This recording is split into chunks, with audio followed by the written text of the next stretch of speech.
خوش آمدید کہتے ہیں ناظرین آپ کو. میں اسداللہ خان ہوں. خیبر پختونخوا کے بلدیاتی انتخابات کے لیے آج پہلے مرحلے کی ووٹنگ کا عمل جاری ہے. مجموعی طور پر 66 تحصیل کونسلز ہیں، لیکن 65 تحصیل کونسلز کے لیے آج انتخابات ہو رہے ہیں اور 2382 نیبرہڈ اور ولیج کونسلز کے لیے آج پولنگ جاری ہے. 4 بج گئے ہیں، 1 گھنٹہ رہ گیا ہے پولنگ کے لیے. سب سے پہلے تو ہم آپ سے یہ درخواست کریں گے کہ جن لوگوں نے اپنا ووٹ کاسٹ نہیں کیا، اپنے نمائندوں کو ابھی تک منتخب کرنے کے لیے گھروں سے نہیں نکلے، وہ جا کر اپنا ووٹ ضرور کاسٹ کریں. جس کو بہتر سمجھتے ہیں، جس کو سمجھتے ہیں کہ ان کے علاقے کے لیے، ان کے محلے کے لیے، ان کی ضروریات کو پورا کرنے کے لیے جو بہتر شخص ہے اس کو منتخب کریں. ان انتخابات کی جو خاص بات ہے وہ یہ ہے کہ پہلی مرتبہ تحصیل کونسل کا جو چیئرمین ہے وہ پہلی مرتبہ براہ راست انتخابات براہ راست ووٹنگ سے منتخب ہو رہا ہے.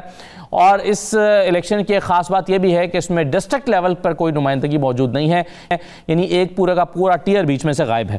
اب اس میں کچھ پازیٹیو پہلو بھی ہیں اور کچھ نیگیٹو پوائنٹس بھی ڈسکس کیے جا سکتے ہیں یعنی اس سسٹم کے حوالے سے. لیکن ابھی تک مجموعی طور پر ہم نے دیکھا ہے اپوزیشن کی جماعتوں نے اس سسٹم پر کوئی بڑا اعتراض دائر نہیں کیا.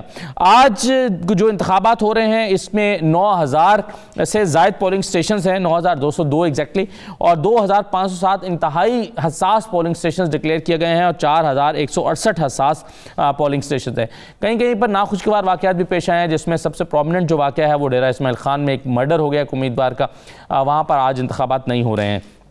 اب یہ جو انتخاب ہے اس کے بہت سارے پازیٹیو پہلوؤں پر بھی گفتگو ہو رہی ہے کہ براہ راست اب ایک نیبرہڈ کی سطح پر جا کر لوگ اپنے نمائندوں کو منتخب کر رہے ہیں تو جو ان کے گلی محلے کے مسائل ہیں وہ آسانی سے ایڈریس ہو سکیں گے اور 33% کے قریب جو ترقیاتی فنڈز ہیں وہ براہ راست محلوں تک پہنچ جائیں گے، جو کہ ایک بہت فائدے کی بات ہوگی عوام کے لیے. اور پھر عوام کے لیے یہ جو فنڈز خرچ ہو رہے ہیں یہ کوئی اور نہیں کر رہا بلکہ ان کے اپنے محلے کا ان کا اپنا منتخب کردہ نمائندہ جو ہے یہ فنڈز خرچ کر رہا ہے، جس کو اپنے محلے کے عوام کی حمایت حاصل ہوگی. تو اس سسٹم پر آج ہم اپنی خصوصی ٹرانسمیشن ذرا کرتے ہیں مہمانوں کے ساتھ گفتگو کرتے ہیں پر کیا رائے رکھتے ہیں، اس کے پازیٹیو نیگیٹو پوائنٹس کون کون سے ہیں، اور جو 65 تحصیلیں ہیں جہاں پر براہ راست تحصیل چیئرمین نے منتخب ہونا ہے اور شہروں میں جو ہے وہ میئر نے منتخب ہونا ہے، تو اس پر سرویز کیا بتا رہے ہیں، کون فیورٹ چل رہا ہے، پی ٹی آئی کے مقابلے میں کون کون ہے. تو ان تمام چیزوں پر گفتگو کرتے ہیں. میرے ساتھ ارشاد احمد عارف صاحب موجود ہیں، سینئر تجزیہ کار ہیں. بہت شکریہ ارشاد صاحب، خوش آمدید. زاہد خان صاحب ہمارے ساتھ موجود ہیں، رہنما ہیں ANP کے. بہت شکریہ زاہد خان صاحب. شوکت یوسف صاحب ہمارے ساتھ موجود ہیں، آپ صوبائی وزیر ہیں، پاکستان تحریک انصاف کے رہنما ہیں. مدثر رضوی صاحب ہمارے ساتھ موجود ہیں، فافن کے سربراہ ہیں. اور حسین شہید سہروردی صاحب ہمارے ساتھ موجود ہیں، تجزیہ کار ہیں. تمام مہمانوں کو میں اس خصوصی ٹرانسمیشن میں خوش آمدید کہوں گا اور میں چاہوں گا کہ تمام مہمان اپنی رائے مختلف چیزوں پر دیتے جائیں تاکہ ہم ایک سب مہمانوں کی گفتگو جو ہے وہ آپ تک پہنچا سکیں. سب سے پہلے زاہد خان صاحب، مجموعی طور پر کیسے دیکھ رہے ہیں آج پولنگ ڈے کو آپ؟ شکریہ. آج بدقسمت یہ ہے 4-5 دن پہلے 6 دن پہلے یہاں پر اسلام آباد میں ایک سیمینار تھا، پنڈیٹ والوں نے بلایا تھا، اس میں UNDP والے بھی تھے اور وہ یہ کہہ رہے تھے کہ پولیٹیکل پارٹیز تجاویز دے کہ رولز میں جو الیکشن کمیشن کے رولز میں کہ اس میں اور ہم اچھا کوئی امینڈمنٹ کر دے. تو ساری پارٹیوں نے اپنے رائے دی. میں نے ایک خدشات ظاہر کی اور اس کا کل کیونکہ اس میں آپ کے سینئر تجزیہ کار بھی تھے، جرنلسٹ بھی تھے، تو میں نے اس میں یہ کہا کہ یہ اگر الیکشن بہت جتنے بھی رولز آپ بنا دیں لیکن اگر آپ امپلیمنٹیشن نہیں کرے، قانون جتنے بھی جب آپ امپلیمنٹیشن نہیں ہوگی تو اس کا کوئی اثر نہیں ہوگا. آپ کو یاد ہے کہ جب سے یہ الیکشن شروع ہوا تو جو ہمارا پرائم منسٹر عمران خان وہ پشاور جا رہا تھا، الیکشن کمیشن نے اس کو نوٹس دے دیا لیکن اس نے نوٹس کی پرواہ نہیں کی، وہ چلا گیا. تو ایسی صورتحال میں پھر جو قانون کو حکمران نہیں مانیں گے پھر کیا ہوگا. تو میں نے اس میں 2 باتیں کی تھی. میں نے کہا کہ 2013 کے الیکشن میں ہمارے ہاتھ پاؤں باندھ دیے، ہم نکلتے تھے، ہمارے لوگ شہید ہو رہے تھے، ہم اپنے جنازے اٹھا رہے تھے، لوگ جلد سے جلوس کر رہے تھے. پھر 2018 میں بھی اگر آپ کو یاد ہوگا ہارون بلور شہید ہوا اور اسی طرح آج یعنی میں نے یہ بات کی تو کل اچھا تھا، وہ اس میں ایک اچھا جرنلسٹ ہے، اس نے اس کا ذکر بھی کیا دنیا ٹی وی پہ. جی اب اس نے یہ کہا کہ زاہد خان نے یہ خدشات ظاہر کی تھی. دیکھیں ہمارا جو ڈسٹرکٹ کا عمر خطاب شنانی وہ ڈسٹرکٹ کا تھا اور وہ تحصیل کا یونین کونسل کے لیے تحصیل کونسل کے لیے میئر بھی منتخب ہونا تھا. اب اس کا مرڈر ہوا. اس کے بیٹی کا پریس کانفرنس اگر آپ نے سنی ہی, وہ کہہ رہا ہے کہ میرے جو باپ ہے اس کو امین گنڈاپور نے مارا ہے, کیونکہ اس نے 4 دن پہلے میرے باپ کو 2 کروڑ روپے کے آفر کی کہ آپ یہ لے لیں لیکن آپ الیکشن نہ لڑے, اور اس کے بعد اس نے اس کو شہید کیا. دیکھیں امین گنڈاپور کا تو ویسے بھی یہ شوکت صفدر صاحب بیٹے, ان کے 2 منسٹر بنے ہیں ادھر سے یہ خان سے, وہ دونوں کا صحیح ہے. لیکن میں سمجھتا ہوں کہ جب تک حقائق سامنے نہ ہو کسی پر براہ راست اس طرح سے الزام عائد نہیں کیا جا سکتا. یہ چلیں ان کے ایک فیملی نے کی طرف سے کہا گیا ہے تو اس پر تحقیقات ہونی چاہیے, تحقیقاتی اداروں کو اپنی تفتیش مکمل کرنی چاہیے. میرا عرض سن لیں جی, میں جو ان کے لوازمین ہیں وہ دعویٰ تو کرتے ہیں, صحیح ہے یا غلط ہے وہ اپنی جگہ پہ صحیح ہے, لیکن اس FIR درج ہونا چاہیے.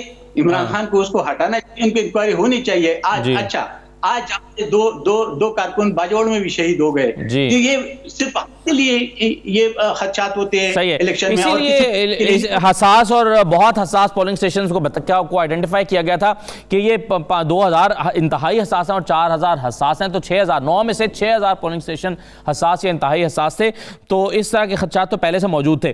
یہ اس کے لیے شوکت یوسفزئی صاحب آپ سمجھتے ہیں کہ قانون کی عملداری کو ممکن بنانے کی کوشش کی گئی, اور پھر براہ راست الزام عمران خان صاحب کو الیکشن کمیشن نے روکا تھا کہ آپ مت جائیں, اس کو خاطر میں نہیں لایا گیا, تو یہ پری پول ریگنگ کے زمرے میں نہیں آتا؟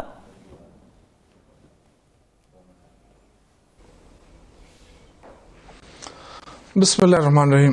دیکھیں بدقسمتی ہے کہ ہر دور میں الزامات تو لگتے ہیں, لیکن اس دفعہ اگر آپ دیکھیں جو حکومتی مشینری کے حوالے سے اگر آپ کو کہیں سے بھی کوئی حادثہ نظر آیا تو آپ بتا سکتے ہیں کھلے, میں آپ کو کھلا چیلنج کرتا ہوں. حکومت نے جو الیکشن کمیشن کے اختیارات ہوتے ہیں, جو کچھ انہوں نے مانگا حکومت نے پرووائڈ کیا, اور پھر یہ الیکشن کمیشن کی ریسپانسبلٹی میں آ جاتا ہے کہ وہ فیئر اینڈ فری الیکشن کرائیں. جو وسائل ہوتے ہیں وہ صوبائی حکومت حوالے کر دیتی ہے, اس کے بعد پھر ذمہ داری آتی ہے الیکشن کمیشن کی. دوسرا جو سب سے بڑا امپورٹنٹ بات ہے کہ یہ جو دھاندلی کی بات ہو جاتی ہے کبھی کبھار, جو کل رات کا جو واقعہ ہوا کتنا افسوسناک بات تھی. آپ دیکھیں کہ ایک ایسے استاد پہ الزام لگایا گیا جو سارا پشاور جانتا ہے کہ وہ DO بھی رہ چکا ہے, اور اس سب سے جو بیسٹ اسکول رہا ہے پشاور کا نمبر 1 اسکول, اس کا وہ ریٹائرڈ پرنسپل تھا, اور وہ سب سے مشہور پرنسپل رہا ہے کہ اس کے دور میں ایجوکیشن کتنا بہتر ہوا. وہ کل صرف اپنی وائف کو چھوڑنے گیا ادھر پولنگ اسٹیشن کے اوپر, اور اسے کتنا مسئلہ بنایا لوگوں نے, اور اس کو گالیاں اور ٹی وی پہ اس پہ چلتے رہے, میں ویڈیو پہ دیکھتا رہا. جب بعد میں پتہ چلا تو وہ صرف اپنی وائف کو وہاں چھوڑنے گیا تھا. تو اس طرح کی جو چیزیں ہوتی ہیں نا, یہ میرے خیال سے یہ جان بوجھ کر کیا گیا کہ اس کو متنازع بنایا جائے, ہوا دی جائے کہ جی ہاں تو دھاندلی ہو رہی ہے. اب ایک دن پہلے کیسے دھاندلی ہوگی؟ یہ جو باکس ہوتے ہیں یہ لا کے کھولے جاتے ہیں, اور یہ جو پولنگ ایجنٹ ہوتے ہیں ان کے سامنے کھولے جاتے ہیں اور بتایا جاتا ہے کہ یہ خالی ہے. اس کے بعد پولنگ ہوتی ہے, سارے وہ ایک ایک چیز کو گنتے ہیں. تو یہ بڑی میں اس طرح کوئی بیوقوف آدمی کر سکتا ہے کہ جی ایک دن پہلے آ کے جی وہ پولے سارے بھر کے بتا دے کہ جی, تو کل جب وہ پولنگ ایجنٹ آئیں گے تو کیا ان کو بکسے نہیں دکھانے پڑیں گے؟ تو یہ صرف اس طرح کی چیزیں اٹھانا, متنازع بنانا, اس پہ مجھے افسوس ہے. باقی تو دیکھیں اتنا بڑا الیکشن ہو رہا ہے جی, یہ میں سمجھتا ہوں کہ ہماری تاریخ کا سب سے بڑا الیکشن ہے, کیونکہ اس میں اتنے زیادہ لوگ کھڑے ہیں اور نچلی لیول پر کھڑے ہیں. اور یہ جو آپ اگر دیکھیں کہ نیشنل لیول پہ ایک کنسٹیٹوئنسی کا الیکشن ہوتا ہے, اس میں بھی دنگا فساد ہو جاتا ہے, اس میں بھی لڑائیاں ہو جاتی ہیں. لیکن اگر اوور آل آپ سچویشن دیکھیں تو بہت میں سمجھتا ہوں کہ حوصلہ افزا رہا ہے, سوائے 1-2 جگہ جو دہشت گردی کے جو واقعات ہوئے اس کے علاوہ. میں کہہ رہا ہوں کہ اوور آل جو خدشہ تھا نیچے لیول پہ کہ یہ تو بہت زیادہ کینڈیڈیٹس ہیں اور یہ آپس میں ایک دوسرے کے گلی مالوں سے نکل کے یہ ایک دوسرے کے ساتھ لڑیں گے. لیکن اللہ نے خیر کیا, لوگوں میں میچورٹی آ گئی ہے, لوگوں کے اندر ایک شعور آ گیا ہے. پھر یہ کہ گورنمنٹ کے انتظامات اپنی جگہ درست ہے, الیکشن کمیشن کو جتنے انہوں نے مانگا, جو کچھ مانگا ہم نے دیا ہے. اور ہم پورے وزیر اعلیٰ محمود خان پورے دن مانیٹرنگ کرتے رہے کہ کہیں کوئی ایسا واقعہ نہ ہو یا کوئی ناخوشگوار واقعہ نہ ہو, تو اس کا کلا کما کیا جا سکے. اور ہم بالکل ریڈی رہے تمام دن کہ اللہ کرے کہ کوئی واقعہ نہ ہو اس طرح امن و امان کا. اور اللہ کے فضل سے چلے مجموعی طور پر آپ سمجھتے ہیں کہ پرامن رائے صحیح ہے. چلیں جو نظام لایا گیا ہے بلدیاتی نظام جس کے تحت انتخابات ہوں گے, جی، جس کے تحت آج الیکشن ہو رہے ہیں بلدیاتی نظام، ذرا اس پہ بھی کچھ بات کرتے ہیں. مدثر رضوی صاحب، سر یہ بتائیں کہ آپ یہ جو سسٹم جس میں براہ راست عوام تحصیل چیئرمین کو منتخب کر رہے ہیں، اور ایک فرض کیجئے ڈسٹرکٹ میں 7 تحصیلیں ہیں تو یا 4 تحصیلیں ہیں تو الگ الگ تحصیل کے چیئرمین آ رہے ہیں، اور ان کے اوپر کوئی ایک ایسی باڈی موجود نہیں ہے کہ تمام لوگ ڈسٹرکٹ کو رپورٹ کر رہے ہوں. اس کے فائدے یا نقصانات کیا ہیں آپ کے خیال میں؟ دیکھیں، سب سے پہلے تو ہمارے خیال میں اس بات کو سیلیبریٹ کرنا چاہیے کہ ہم انڈائریکٹ الیکشن کی موڈ، اسے کوئی سخت لفظ بھی استعمال کیا جا سکتا ہے، لیکن اس قرض سے ہم نے جان چھڑا لی ہے. ہمارے خیبر پختونخوا میں یہ سارے تحصیل کونسل میں جو لوگ آ رہے ہیں، میئرز جو آ رہے ہیں، تحصیل کونسل کے چیئر پرسن بھی آ رہے ہیں، یہ ڈائریکٹ لوگوں کے ووٹ سے آ رہے ہیں، اور اس میں لوگوں کی ریپرزنٹیشن بہتر ہوگی. انڈائریکٹ الیکشن میں بہت سارے یہاں ہمارے دوست بیٹھے ہوئے، سینئر پولیٹیشینز بیٹھے ہیں، ان کو پتہ ہے بہت سارے لوگ نوٹوں کے پیراشوٹ لگا کر بھی سیاست کے میدان میں لینڈ کر جاتے ہیں. لیکن ڈائریکٹ الیکشن میں کم از کم ان کو لوگوں سے ووٹ لینا پڑے گا، اور یہ 20-20 18 ووٹر سے ووٹ لے کر آئیں گے تو ٹرو ریپرزنٹیشن ایک لوگوں کی سامنے آ سکی. ایک تو بات یہ ہو گئی کہ ہمیں اس چیز کو سیلیبریٹ کرنا چاہیے کہ ہم ڈائریکٹ الیکشن کی طرف لوکل گورنمنٹ میں چلے گئے. دوسری بات یہ ہے کہ اس کے میرٹس اور ڈی میرٹس پہ بات ہو سکتی ہے کہ لوکل گورنمنٹ کے پاس کتنے پاورز ہوں گے. یہ نیبرہڈ کاؤنسلز، پچھلی دفعہ بھی اسی طرح الیکشن ہوا تھا، نیبرہڈ کاؤنسلز کا ڈائریکٹ الیکشنز تھا، ڈسبرسمنٹس کے ایشوز آئے، بہت سارے لوگوں کی ایکسپیکٹیشن شاید تھیں local village council, neighbourhood council سے، وہ شاید میٹ نہیں ہو پائیں. وہ ایک شاید الگ بحث ہے.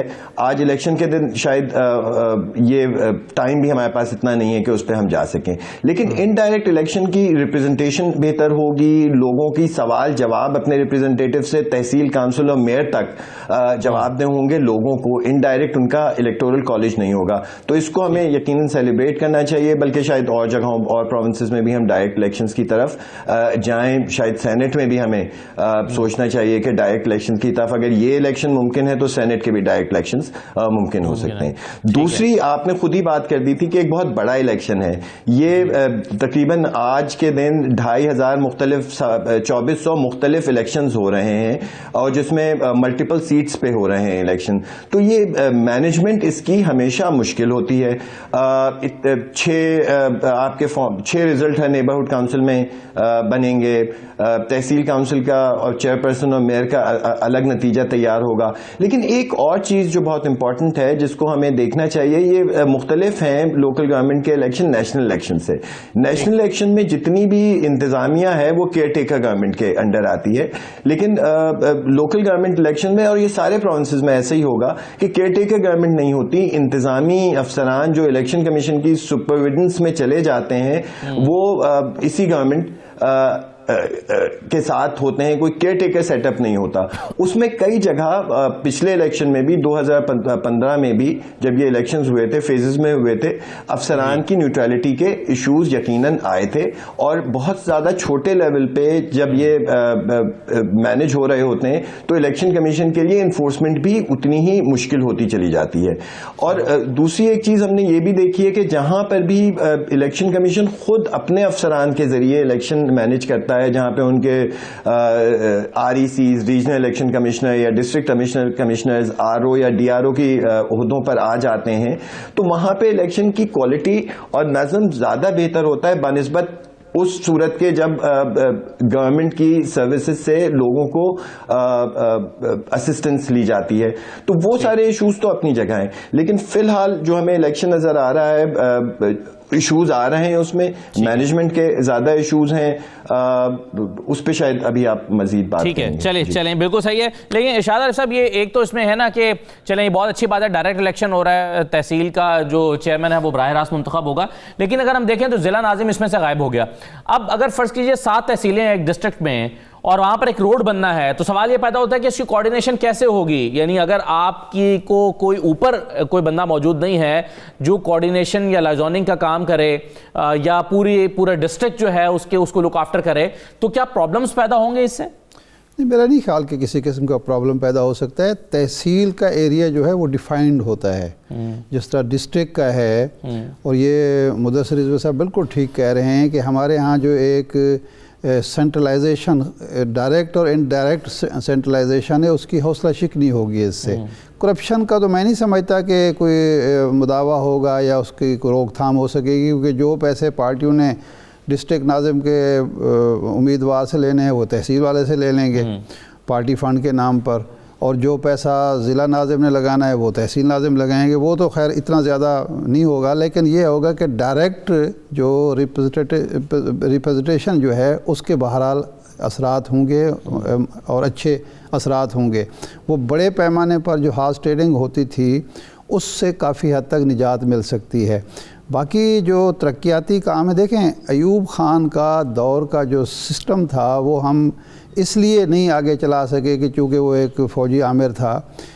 اس وقت اگر وہ جو کوشش اس کی تھی کہ کمشنری جو تھی وہ ایک پاورفل یونٹ ہو، اس کے نتیجے میں جو صوبوں کا جو ایک تسلط ہے اور جس کی وجہ سے صوبائی مسائل پیدا ہوتے ہیں، تعصبات پیدا ہوتے ہیں، اختلافات پیدا ہوتے ہیں، اس سے نجات مل سکتی تھی. وہ ڈیولیشن ایک پلان تھا لیکن وہ ہم نے چلنے نہیں دیا. اب کمشنری بھی موجود ہے اور ڈسٹرکٹ بھی موجود ہے اور کمشنر بھی موجود ہے، ڈپٹی کمشنر بھی موجود ہے، اور ہوتا یہ ہے کہ اسی کے درمیانی اختیارات کا جو ہوتا ہے ایک طرح اختلاط ہوتا ہے، اس کے نتیجے میں عام آدمی کے مسائل جو ہے بڑھ جاتے ہیں.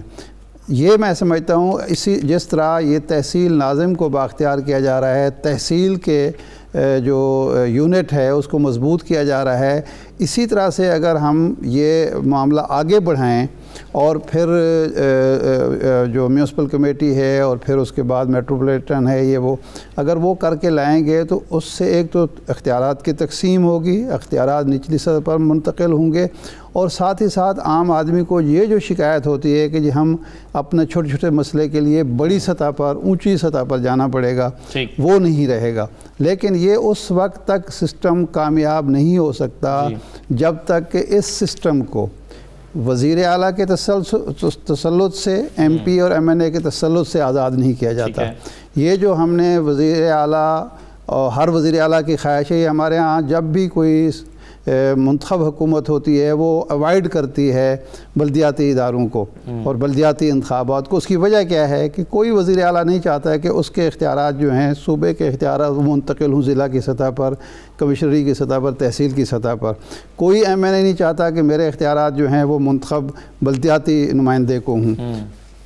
پرویز مشرف کے دور میں آپ کو یاد ہوگا کہ جب انہوں نے بااختیار کر دیا تھا ان اداروں کو اور فنڈز ان کو منتقل ہوئے تھے، تو بڑے بڑے سیاستدان، شاہ محمود قریشی صاحب جیسے سیاستدان جو ہیں وہ قومی اسمبلی سے اٹھ کے، قومی انتخابات سے اٹھ کے وہ ان انتخابات میں چلے گئے تھے. صحیح بات. اور وہ ایک بہترین سسٹم تھا. ہم دیکھ رہے تھے کہ آہستہ آہستہ جو اختیارات کی دیکھ رہے ہیں کہ جو بڑے بڑے جو سیاستدان ہیں، 5 سابق وزراء اعلیٰ ان کے قریبی رشتہ دار اس الیکشن میں حصہ لے رہے ہیں، اور لاہور میں ہم حماد اظہر کا نام سن رہے ہیں کہ وہ وہاں سے چھوڑ کے یہاں پر آ جائیں گے. نہیں، اور ایسا ہونا چاہیے. اس طرح دیکھیں، میرا تو خیال یہ ہے کہ یہ اسکول یعنی تعلیمی ادارے سارے کے سارے ان کے پاس ہونے چاہیے، پولیس ان کے پاس ہونی چاہیے، باقی جو ادارے ہیں وہ ان کے حوالے اگر آپ کریں گے تو عام آدمی کے جو مسائل ہیں، مشکلات ہیں، وہ بھی دور ہوں گی اور شکایات بھی دور ہوں گی. یہ جو ہمارے یہاں احساس محرومی کا ایک پروپیگنڈا کیا جاتا ہے وہ اسی بنیاد پر تو ہوتا ہے کہ اختیارات کا تسلط ہوتا ہے، اوپر کی سطح پر مرکزیت ہوتی ہے،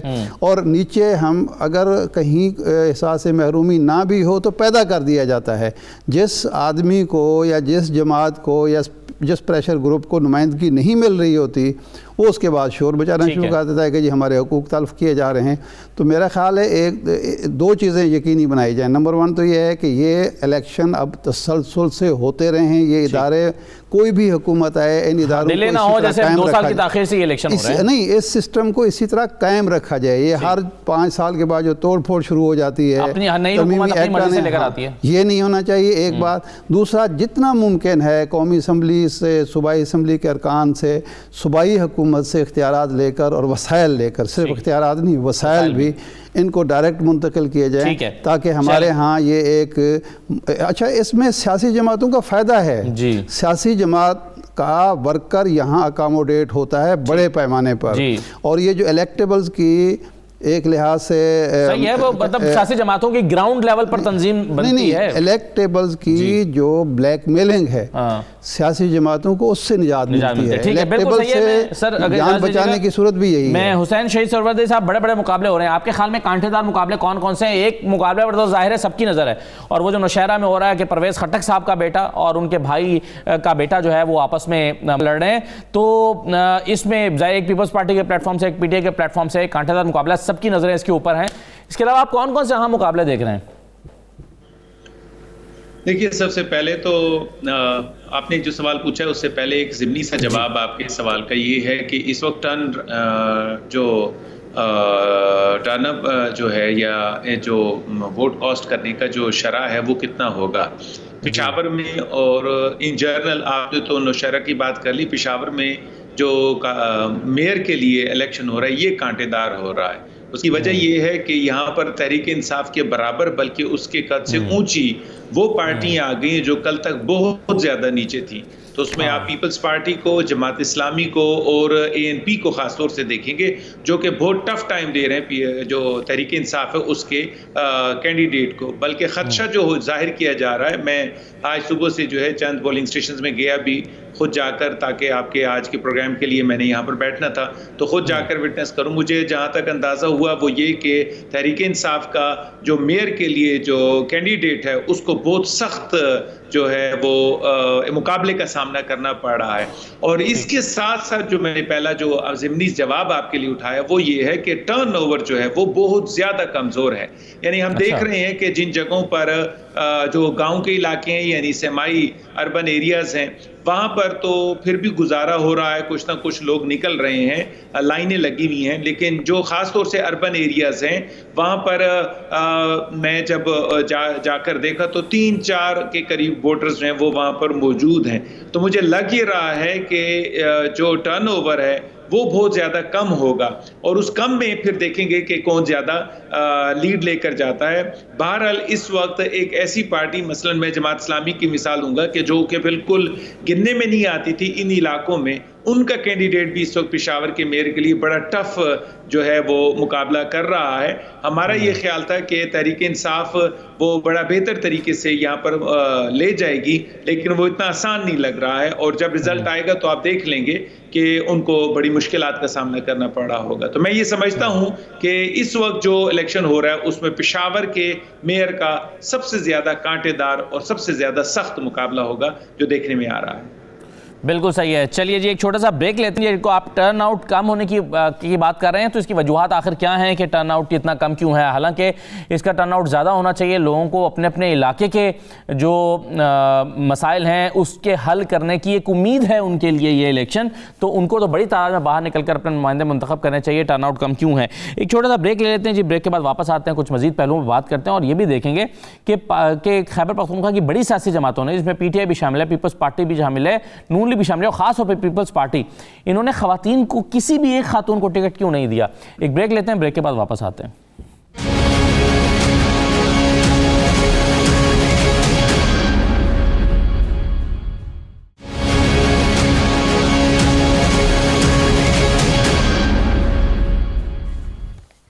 دوبارہ آپ کو خوش آمدید کہتے ہیں۔ میرے ساتھ جو مہمان موجود ہیں، میں گفتگو کو آگے بڑھاتا ہوں، اور شوکت یوسف صاحب آپ کے سامنے میں سوال رکھنا چاہتا ہوں۔ یہ آپ کو بڑی سخت قسم کی مزاحمت کا سامنا ہے، یہ مقابلے کا، مزاحمت تو نہیں کہنا چاہیے، نوشہرہ میں بھی، پشاور میں بھی، کچھ اور جگہوں پہ بھی آپ کے جو جتنے بھی مخالف ہیں وہ تمام مل کر آپ کے مخالف امیدوار کو سپورٹ کر رہے ہیں، سیاسی مخالف، تو کیا توقع کر رہے ہیں آپ پشاور میں خاص طور پر اور نوشہرہ میں؟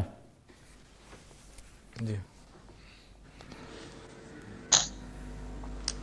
دیکھیں، ایک چیز تو واضح ہو گئی ہے نا کہ اس خیبر پختونخوا میں اور اس ملک کی جو سب سے بڑی پولیٹیکل پارٹی ہے وہ اب تحریک انصاف ہے۔ اگر آپ دیکھیں پورا الیکشن مہم آپ دیکھیں نا، تو کسی ایک پارٹی نے دوسری پارٹی کے خلاف بات نہیں کیا۔ اگر این پی ہے، پیپلز پارٹی ہے، نون لیگ ہے، نون لیگ نے خیر تو اپنا بندہ ہی کھڑا نہیں کیا یہاں پہ۔ آپ دیکھیں کہ یہ جماعتیں جب سپیچ کرتی ہیں نا تو صرف حکومت کو ٹارگٹ کرتی ہیں، اور ان آپس میں جو ہے نا کسی ایک دوسرے پہ الزام تراشی بھی نہیں کی، بڑے آرام سے، سکون سے۔ اور یہ بھی عمران خان بھی یہی کہتے تھے کہ ایک وقت آئے گا سارے اکٹھے ہو جائیں گے. تو دیکھیں یہ تو کوئی وہ بات نہیں ہے. اللہ کا شکر ہے کہ ساری پارٹیاں ایک طرف تحریک انصاف ان کا مقابلہ کر رہی ہے, اور میں تو سمجھتا ہوں کہ یہ ہمارے لیے بھی اچھی بات ہے, اس ملک کے لیے بھی اچھی بات ہے کہ جو 2 پارٹی سسٹم تھا اس کو توڑ دیا, تیسری پارٹی آ گئی اور وہ اس نے جگہ لے لی. اب دیکھیں مشکلات تو ہیں, آپ کو بھی پتا ہے, سب کو پتا ہے, جو کورونا گزرا ہے. آپ دیکھیں نیچے لیول پہ آپ سمجھانا مشکل ہوتا ہے لوگوں کو کہ جی کورونا ہے اور کورونا کی وجہ سے پوری دنیا سفر ہوئی, ڈیفینیٹلی پاکستان بھی سفر ہوا ہے. تو لیکن اس کو اپوزیشن جو ہے انہوں بڑی کوشش کی, اپوزیشن ہے, لیکن چونکہ ان کا اپنی کریڈیبلٹی اتنی اچھی نہیں تھی, لہٰذا انہوں نے تو کمپینوں میں سب کچھ کہا کہ جی دیکھیں تیل کہاں پہنچا ہے, چینی کہاں پہنچی ہے, فلاں جگہ کہاں پہنچا ہے. آج میں مریم اورنگزیب کی پریس کانفرنس دیکھ رہا تھا, مجھے بڑی ہنسی بھی آ رہی تھی کہ 1 گھنٹے کی پریس کانفرنس میں مسلسل الزام تراشی. لیکن بھائی 2 منٹ میں کہہ دو نا منی ٹریل بتا دو, شریف فیملی کا بات ختم ہو جائے گی. لیکن بلدیاتی انتخابات ہیں, بلدیاتی انتخابات میں بھی اگر عوام جو منی ٹریل کو دیکھ اور لندن کے فلیٹ ڈسکس ہونے, مہنگائی ہے, میں انکار نہیں کر رہا ہوں, وہ تو وزیر اعظم صاحب بھی کہہ رہا ہے, لیکن اس صوبے میں ڈیلیور کس نے کیا ہے, یہ امپورٹنٹ بات ہے. اس وقت تمام صوبے میں ہر ضلع کے اندر طرح کے, یہ تو سر ابھی رزلٹ آنا شروع ہو جائیں گے تو پتہ چل جائے گا کچھ نہ کچھ ہو رہا ہے اور لوگ اس سے مطمئن ہیں. ڈیلیوری پر ووٹ ملا ہے, انفراسٹرکچر بہتر ہو رہا ہے, اسپتالوں کے اندر کام ہو رہا ہے. ایجوکیشن میں آپ دیکھیں پہلی دفعہ فرنیچر جو ہے تمام اسکولوں کو پہنچایا جا رہا ہے, تمام اسکولوں کو اپ گریڈ. میرے شانگلہ میں سے 2 مہینے کے اندر 56 اسکول اپ گریڈ ہو گئے. 56 اسکول ایک ضلع میں بتا رہا ہوں, اور باقی پورے صوبے کی بات کر رہا ہوں. ٹھیک ہے, چلیں اچھا ہے کہ اگر آپ نے کام کیا تو اس کا تو نتیجے میں آپ کو ووٹ ملے گا نا. صحیح ہے مدثر رضوی صاحب, سر مجھے 2 چیزیں, سر وقت کم ہے, میں چاہوں گا کہ شارپ کامنٹ سب کا آ جائے. مدثر رضوی صاحب 2 چیزیں ہیں, ایک تو آپ کے خیال میں ٹرن آؤٹ کم ہونے کی بات کرتے ہیں حسین شہید اور وردی صاحب, آپ کے خیال میں یہ ٹرن آؤٹ کیوں کم رہا ہوگا, اور دوسرا یہ پشاور میں ہم 17 امیدوار مد مقابل ہیں. میں آپ کے پاس آ رہا ہوں زاہد خان صاحب, 1 منٹ میں آتا ہوں آپ کے پاس. میں اس بات کے نہیں, وہ شوکت صدیقی کی اس بات کی میں جو آپ نے بات رکھی وہ غلط رکھی نا, میں اس پہ ذرا بات کرنا چاہتا ہوں. کیا دیکھیں آپ نے یہی کہا کہ سارے پولیٹیکل پارٹیز کے خلاف اکٹھی ہوئے, کون سے اکٹھی ہوئے؟ پشاور میں ANP کا بھی کینڈیڈیٹ کھڑا ہے. میں اس حلقے نوشہرہ والے حلقے کی بات کر رہا ہوں. اس کے بعد آپ اس کو آپ بولنے دے رہے تھے, مجھے بولنے نہیں دے رہے. اس کے بعد پیپل پارٹی کے کینڈیڈیٹ کھڑا ہے. ہم تو ہر ایک مقابلے میں, اور یہ کہتے ہیں حکومت پہ تنقید. ابھی اس وقت کی حکومت ہے نا, تو مہنگائی کن کی حکومت میں آئی ہے, تو ظاہر ہے کہ تنقید حکومت پہ ہوتی ہے. ایک پولیٹیکل پارٹی پہ جب باہر اپوزیشن میں بیٹھو اس پہ کس چیز کی تنقید کرو گے؟ تو یہ ذرا پلیز ایسا نہیں ہے, ہر جگہ پہ مقابلہ اور آٹا بھی ہے. اس صوبے کے اوپر آٹا کس نوشہرہ کا جو سیٹ ہے اس کی بات کر رہا تھا نا کہ آپ نے پیپلز پارٹی کو امیدوار کو سپورٹ کیا ہے نا, وہاں پر کہاں پہ آپ نے سپورٹ کیا؟ نوشہرہ میں. سر آپ یہ بھی پوچھیں نا کہ اس صوبے میں چوکر کس دور میں کھلایا گیا عوام کو؟ اچھا چلیں, ہر ادھر 3 تحصیلیں 3 تحصیل میں ہمارے اپنے کینڈیڈیٹ ہیں. اچھا مدثر رضوی صاحب, سر 2 چیزیں مجھے بتائیں جلدی سے. ایک تو یہ ہے کہ یہ ٹرن آؤٹ کم رہنے کی وجوہات آپ کے خیال میں کیا ہو سکتی ہیں. دوسرا, پشاور میں 17 امیدوار ہیں اور ان کا تعلق, زیادہ تر امیدواروں کا تعلق جو ہے وہ امیر ترین خاندانوں سے ہے اور بڑے فیمس جو خاندان ہے. تو ایک یہ جو کوشش ہے کہ عام لوگ بھی آ کر الیکشن میں حصہ لیں, اس فضا میں عام لوگوں کو تو موقع نہیں ملا پھر تحصیل کی سطح پر الیکشن لڑنے کا, ڈائریکٹ الیکشنز میں. دیکھیں ٹرن آؤٹ 2015 میں بھی جو لوکل گورنمنٹ الیکشنز کا تھا وہ 13 کے جنرل الیکشن سے قدرے کم رہا تھا. 13 میں ہمارا 55% تک چلا گیا تھا ٹرن آؤٹ, لیکن کئی جگہ اس طرح کی تھی, مثال کے طور پہ سندھ کے کچھ ڈسٹرکٹس ہیں جہاں پہ 29-30% تک ٹرن آؤٹ رہا تھا. تو ہمیں یہ ایکسپیکٹ نہیں کرنا چاہیے, ایکسپیکٹیشن جو پہلے بات ہوئی کہ لوگ کیونکہ ان کے اپنے مسائل اور اپنے ریپرزینٹیٹیو تو شاید زیادہ لکھیں, لیکن جو ایک ہسٹوریکل ٹرینڈ ہے وہ عموماً جنرل الیکشن میں سب سے زیادہ ٹرن آؤٹ ہے, اور لوکل گورنمنٹ میں جو پچھلے 2-3 الیکشنز ہم نے دیکھے اس میں ریلیٹیولی کم ٹرن آؤٹ ہے. تو اگر 50% تک ٹرن آؤٹ چلا جاتا ہے تو میرے خیال میں سیاسی جماعتوں اور کینڈیڈیٹس کی جو کوششیں ہیں لوگوں کو موبلائز کرانے کی وہ کامیاب ہیں. ایک اچھا الیکشن ہم کہہ سکتے ہیں کہ اگر جنرل الیکشن کے قریب چلا جاتا ہے. یہ جو کینڈیڈیٹ کا سلیکشن ہے یہ زیادہ تر پولیٹیکل پارٹیز پہ ڈیپینڈ کرتا ہے کہ کس قسم کی, کس اکنامک کلاس, کس گروپ کے کینڈیڈیٹس کو وہ ٹکٹ دیتے ہیں. اب ہماری سیاسی جماعتیں ہی اگر ایسے لوگوں کو ٹکٹ دے رہی ہیں جو پیسے والے ہیں. جی بالکل صحیح ہے, مجھے ایک بریک پر جانا ہے.